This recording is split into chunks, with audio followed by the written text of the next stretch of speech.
கர்த்தருக்கு ஸ்தோத்திரம். இந்த நாளுக்கான தேவ வார்த்தை லேவியராகமம் புஸ்தகம் 26ஆம் அதிகாரம் 13வது வசனம். உங்கள் நுகத்தடிகளை முறித்து உங்களை நிமிர்ந்து நடக்க பண்ணுவார். இந்த நாளின் தேவ வார்த்தையின்படி ஆண்டவராக இயேசு உங்கள் தலையை உயர்த்துவார். இஸ்ரவேல் மக்கள் எகிப்து தேசத்தில் பல ஆண்டுகள் அடிமையாக வாழ்ந்தார்கள். எகிப்து அரசன் பார்வோன் அவர்களை கடினமான வேலைகளை செய்ய வைத்து துன்புறுத்தினான். மாடுகளுக்கு போடும் நுகத்தடியைப் போல மக்களின் மீது கடுமையான பாரமும் வேதனையும் சுமத்தப்பட்டது. இதனால் அவர்கள் சுதந்திரம் இழந்து தலை குனிந்து வாழ்ந்தார்கள். ஆண்டவர் மோசேயை அனுப்பி பல அற்புதங்களை செய்து மக்களை மீட்டு வந்தார்.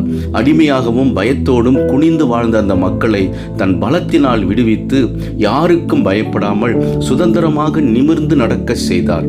அன்பானவர்களே, நம் வாழ்க்கையில் இருக்கும் பாவம், பயம், கவலை மற்றும் தீய பழக்க வழக்கங்கள் ஆகியவை பாரமான நுகத்தடிகள் ஆகும்.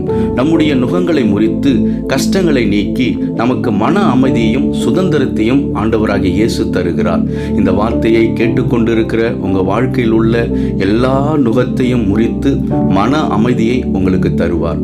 விசுவாசியுங்கள், மகிழ்ந்து களி கூறுங்கள். இயேசு உங்களை ஆசீர்வதிக்கிறார். ஆமென்.